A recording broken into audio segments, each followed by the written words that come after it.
എന്ന് പറഞ്ഞു. അപ്പൊ കൊണ്ടുവന്ന് ഫ്രണ്ട് ആയത് കൊണ്ട് തന്നെ സ്വാഭാവികം എന്നോട് പറഞ്ഞു, ചേച്ചി കയറി നിന്നോ, രക്ഷപ്പെടാൻ പറ്റും എന്നുള്ള ഒരു വാക്ക് തരുകയും ചെയ്തു. അപ്പൊ സ്വാഭാവികമായിട്ട് ഞാൻ ചിന്തിച്ചു, ഓക്കെ നമുക്കൊന്ന് വിജയിച്ച് നോക്കാം, അല്ലെങ്കിൽ എന്തെങ്കിലുമൊക്കെ ആവോ, ഇവിടെ നഷ്ടപ്പെടൊന്നുമില്ല അല്ലെ. നിങ്ങൾ ഓരോരുത്തരും ഇപ്പൊ എന്താണ് പ്രൊഡക്റ്റ് ഒക്കെ വാങ്ങിച്ച് ഇതിനകത്ത് ജോയിൻ ചെയ്ത ആളുകളാണ്.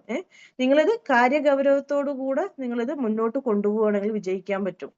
അല്ല സാധനങ്ങളൊക്കെ വാങ്ങിച്ച് അത് ഉപയോഗിക്കാതെ അല്ലെങ്കിൽ ഉപയോഗിച്ച് മറ്റുള്ളവരോട് പറയാതിരിക്കുകയാണെങ്കിൽ എന്താണ്, നിങ്ങൾക്ക് കൊടുത്ത മൂല്യത്തിനുള്ള പ്രൊഡക്റ്റ് കിട്ടി അത് ഉപയോഗിക്കാത്ത നിങ്ങളുടെ തെറ്റ് എന്നുള്ള തിരിച്ചറിവ് നാളുകളിൽ നിങ്ങൾക്ക് ഉണ്ടാവുകയും ചെയ്യും അല്ലെ.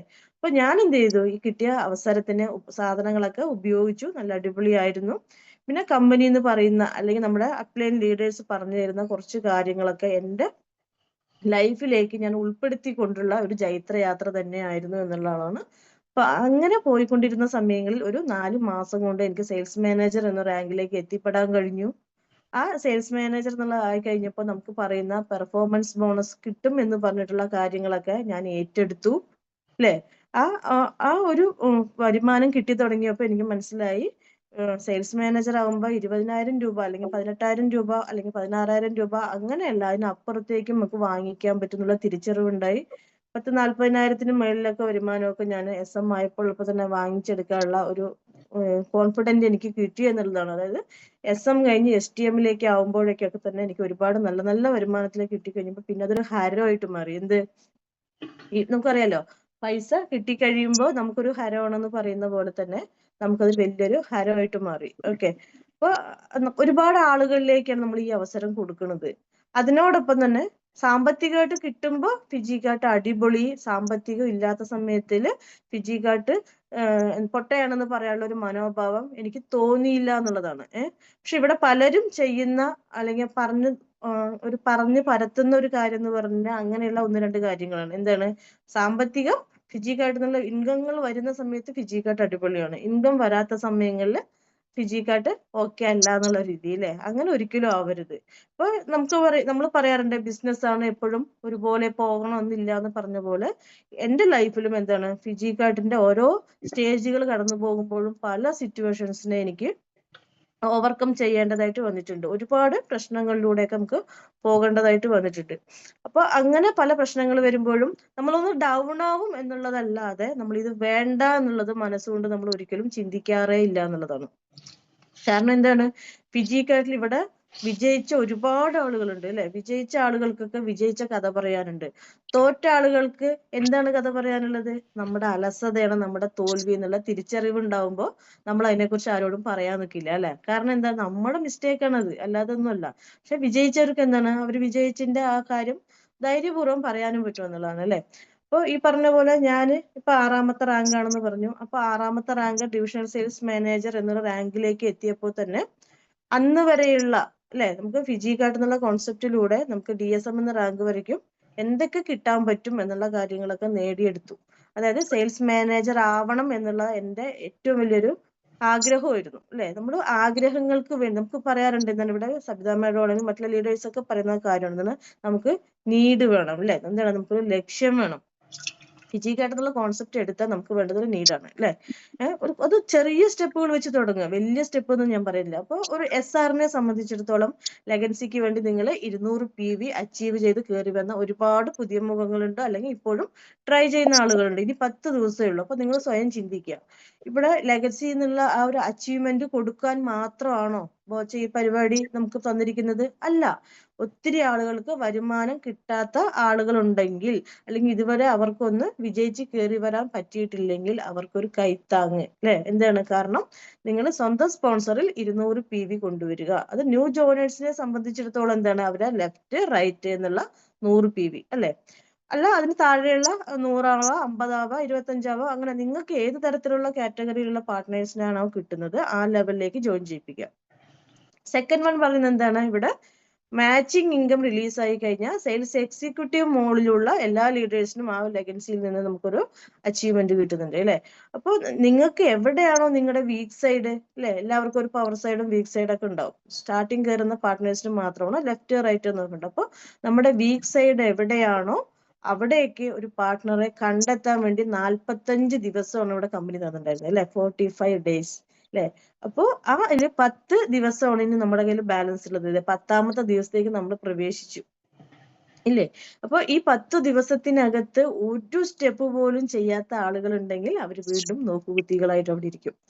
അല്ലെങ്കിൽ എന്താണ് അല്ലെ? ഇതിനകത്ത് കുറെ ആളുകൾ എന്ത് ചെയ്യുന്നുണ്ട്, വർക്ക് എടുക്കുന്നുണ്ട് ഒരുപാട്. നമ്മൾ തന്നെ കാണാം, നമ്മുടെ ടീമിൽ അല്ലെങ്കിൽ പോലും അല്ലെ, പല ടീമുകളിലും അച്ചീവ്മെന്റ് നിങ്ങളൊന്ന് ആലോചിച്ച് നോക്കുക. ലെഗൻസിൽ എത്ര പോസ്റ്ററുകളാണ് ഇവിടെ വന്നുകൊണ്ട് അല്ലെ, ഡിജിറ്റൽ അക്കാദമിന്ന് ഡെയിലി വന്നുകൊണ്ടിരിക്കുന്നത്, ഇഷ്ടംപോലെ വന്നുകൊണ്ടിരിക്കുന്നുണ്ട്. അപ്പൊ നമുക്ക് അതൊരു എന്താണ് ഇഷ്ടം തോന്നണം, എനിക്കും ഇതുപോലെയൊക്കെ ആവണം, എനിക്ക് വിജയിക്കണം എന്നുള്ളൊരു തോന്നൽ നമ്മളിൽ വേണം. അപ്പോൾ ആ ഒരു തോന്നലുണ്ടെങ്കിൽ മാത്രമാണ് നമ്മൾ എല്ലാവരും വിജയിച്ച് കയറുള്ളൂ. അപ്പൊ ഈ പറഞ്ഞ ഒരു കാര്യം ലെഗൻസിക്ക് വേണ്ടി നിങ്ങൾ എല്ലാവരും വർക്ക് എടുക്കുക എന്നുള്ളതാണ് അല്ലെ. അപ്പൊ ഞാൻ ഈ പറഞ്ഞ 3ാമത്തെ സെയിൽസ് മാനേജർ ആയിരുന്നു എന്റെ ഏറ്റവും ഇഷ്ടമുള്ള കാര്യം. ഞാൻ അതിനുവേണ്ടി പ്രവർത്തിച്ചു. ഞാൻ പറഞ്ഞ പോലെ 4 മാസം കൊണ്ട് സെയിൽസ് മാനേജർ ആയി കഴിഞ്ഞപ്പോൾ ഞാൻ ജോലിയും രണ്ടും കൂടെയാണ് മുന്നോട്ട് കൊണ്ടുപോയിക്കൊണ്ടിരുന്നത്. പിന്നെ ഒരു STMലേക്ക് എത്തി തുടങ്ങി കഴിഞ്ഞപ്പോൾ നമുക്കറിയാം അല്ലെ, നമ്മുടെ അണ്ടറിൽ ഒരു 100 പേരൊക്കെ ആവുമ്പോഴാണ് STM എന്നുള്ള 4ാമത്തെ റാങ്കിലേക്ക്. അപ്പൊ 100 പേരെയൊക്കെ മാനേജ് ചെയ്യാൻ എന്റെ ജോലിയും എന്നെയും കൊണ്ട് കഴിയാത്ത സിറ്റുവേഷൻ വന്നപ്പോൾ എനിക്ക് തോന്നി, നമ്മൾ എന്തിനാണ് അതിയായ ആഗ്രഹം അല്ലെ? കാരണം ആ സ്ഥാപനത്തിൽ പോകുമ്പോൾ കിട്ടുന്ന സാലറി 10,000 രൂപയാണെന്ന് ഞാൻ പറഞ്ഞല്ലോ. അപ്പൊ ഞാൻ എന്ത് ചെയ്തു, ആ ജോലി റിസൈൻ ചെയ്തുകൊണ്ട് ഫുൾ ടൈമറായിട്ട് ഫിജിക്കട്ടിന്റെ കരിയർ ആക്കി എടുക്കുകയാണ് ഉണ്ടായത്. അങ്ങനെ 4ാമത്തെ റാങ്ക്, 5ാമത്തെ റാങ്ക്, ഇപ്പൊ 6ാമത്തെ റാങ്കിലേക്കും പ്രവേശിച്ചു. പ്രവേശിച്ചത് അടുത്ത കാലത്തല്ല, കുറച്ച് നാളുകളായിട്ടുണ്ട്.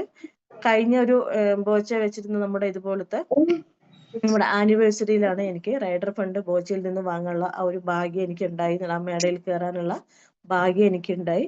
അന്നാണ് ഫിജി കാർഡിന്റെ വലിപ്പം, അതായത് നമ്മൾ ഒന്നും അല്ലാത്ത അല്ലെങ്കിൽ ഏതോ ഒരു ഗ്രാമപ്രദേശത്തിൽ ഉണ്ടായിരുന്ന ബോച്ചേനെ അറിയും എന്താണ്, ചെമ്മണ്ണൂർ ജ്വല്ലറിയുടെ മാത്രം റീസണിൽ നമ്മൾ കേട്ടിട്ടുള്ള ചെമ്മണ്ണൂരിന്റെ സ്ഥാപകനാണ് എന്ന് അറിഞ്ഞപ്പെട്ടിരുന്ന ബോച്ചയെ നേരിൽ കാണുക. അപ്പൊ ഞാനിവിടെ ജ്വല്ലറികൾ ഉദ്ഘാടനം അല്ലെങ്കിൽ പല കാര്യങ്ങൾക്കും ബോച്ചയെ വന്നിട്ടുണ്ട്. അതുകൊണ്ട് എന്റെ നാടായ വടക്കഞ്ചേരിയിലൊക്കെ കാണുമ്പോൾ എന്നെ പലരും കളിയാക്കും. എന്തെന്ന്, നിന്റെ മുതലാളി വന്നിട്ടുണ്ടല്ലോ, ബോച്ചെ വന്നിട്ടുണ്ടല്ലോ, നീ പോകുന്നില്ലേ? പക്ഷെ നമ്മുടെ തൊട്ടടുത്താണെങ്കിൽ പോലും നമുക്കറിയാം അവിടെ ഭയങ്കര ക്രൗഡായിരിക്കും, നമുക്ക് പോകാൻ പറ്റില്ല, കാണാൻ പറ്റില്ല. ഇപ്പൊ നമ്മൾ ഫിജി കാർട്ടാണ് പറഞ്ഞിട്ട് പറയുന്നിട്ട് സാറോട് പോയി പറയാൻ പറ്റും, സാറേ ഞാൻ ഫിജി കാർട്ടിൽ വർക്ക് ചെയ്യുന്ന വ്യക്തിയാണെന്ന് പറഞ്ഞിട്ട്? സാറിനെ അറിയാത്തവർ ആരുമില്ല അല്ലെ. അപ്പൊ ആ ഒരു സിറ്റുവേഷൻ നമുക്കൊന്നും കാണാനൊന്നും പറ്റില്ല. പക്ഷെ എന്റെ ഒരു വലിയ ആഗ്രഹമായിരുന്നു ബോച്ചനെ നേരിൽ കാണുക എന്നുള്ളത്. നേരിൽ കാണുക എന്ന് പറയുമ്പോഴും അപ്പൊ നമ്മൾ ഇങ്ങനെ പല മീറ്റിങ്ങുകളിലും നേരിൽ കണ്ടിട്ടുണ്ട്. പക്ഷെ ഈ തിക്കും തിരക്കിനിടയ്ക്ക് നിന്നുകൊണ്ട് ഒരു കയ്യെത്തും ദൂരത്ത് നിന്ന് കാണും, അത് നമുക്ക് നല്ലൊരു ഫോട്ടോ എടുക്കാൻ പറ്റില്ല. കാരണം അത്രയും തിരക്കായിരിക്കും. ഫിജി കാർട്ടിന്റെ മീറ്റിങ്ങിന് പോകുമ്പോഴും എന്തായിരിക്കും, അതുപോലെയുള്ള തിരക്കുകളായിരിക്കും അല്ലെ. ഇടിച്ചിട്ടും ചുക്കി ചുളുങ്ങിയിട്ട്, അല്ലെങ്കിൽ ഞാനും ബോച്ചയും കൂടെ ഒരു സെൽഫി എടുക്കണം എന്ന് പറയുമ്പോഴായിരിക്കും വേറൊരു വ്യക്തി വന്നിട്ട് ചേർന്ന് നിൽക്കുക. അപ്പൊ അത് 3 പേരുടെ സെൽഫി ആയി മാറും അല്ലെ. അങ്ങനെ ഒരു നമുക്ക് നല്ലൊരു സെൽഫി കിട്ടുകയില്ല എന്നുള്ള സത്യം. അങ്ങനെയുള്ള സമയത്താണ് നമ്മുടെ ഈ ഒരു പ്രോഗ്രാമിന്റെ ഭാഗമായിട്ട് ആനിവേഴ്സറിയിൽ ചലോ ഭാരത് എന്നുള്ള പ്രോഗ്രാമിൽ ഇതുപോലെ വിളിക്കുന്നു. മാസ്റ്റർ ഓഫ് സെറമണി അന്ന് രഞ്ജിനി ഹരിദാസ് ആണ് അനൗൺസ് ചെയ്യുന്നു. എന്റെ പേര് പറഞ്ഞു ഷീന പാലക്കാട് എന്നുള്ള അനൗൺസ്മെന്റ് ഞാൻ പോകുമ്പോൾ നമുക്കറിയാം അല്ലെ, നമ്മൾ ഫിലിം അവാർഡുകളാവട്ടെ അല്ലെങ്കിൽ എന്താണ് സ്റ്റാർ സിംഗർ എന്നുള്ള പ്രോഗ്രാമുകളിലൊക്കെ അവിടെ ഇല്ലല്ലേ, നമുക്ക് എന്നുള്ള പല രീതിക്കുള്ള ഓരോ പരസ്യം കമ്പനികളുടെ ആഡ് ആയിക്കൊണ്ടുള്ള കോംപ്ലിമെന്റ് കൊടുക്കുന്ന പോലെ വലിയ കട്ടൗട്ട് പോലെയുള്ള എന്താണ് നമ്മുടെ ചെക്കൊക്കെ തന്നുകൊണ്ട് വാങ്ങിക്കണു. അത് നമ്മൾ വാങ്ങിച്ച സെക്കൻഡിൽ നിൽക്കുമ്പോഴേക്കും അത് വാങ്ങിച്ചുകൊണ്ട് പോകണം. വലിയ സ്റ്റൈലുള്ള VIP കളായിട്ടുള്ള ഭംഗിയുള്ള സുന്ദരിമണികൾ വന്ന് വാങ്ങിച്ചുകൊണ്ട് പോകും. നമ്മളവിടെ നിൽക്കണം. ഒരു സെക്കൻഡ് ആണെങ്കിലും പ്രൗഡായ നിമിഷം അല്ലെ. നമ്മൾ ഒരിക്കലും ചിന്തിക്കാത്ത കാര്യങ്ങളാണ് അവിടെ നടക്കുന്നത് എന്നുള്ളതാണ്. അതിനോടൊപ്പം എന്താണ് ബോച്ച ഇങ്ങനെ ഷേക്ക് ഹാൻഡ് തരുന്നു.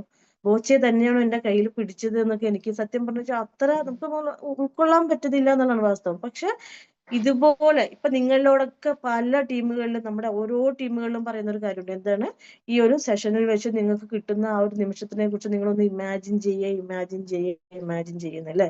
അപ്പൊ ഇതേ ഒരു ഇമാജിൻ ഞാനും പലവട്ടം ചിന്തിച്ച് തന്നെയാണ് ആ ഒരു റെക്കഗ്നേഷനിലേക്ക് ഞാൻ അവിടെ എത്തിപ്പെട്ടത് എന്നുള്ളതാണ്. അപ്പൊ എനിക്ക് നിങ്ങളോട് പറയാനുള്ള ഒറ്റ കാര്യം എന്താണ്, നിങ്ങൾ അതുപോലെ ഇപ്പൊ തന്നെ ഇമാജിൻ ചെയ്തു തുടങ്ങുക.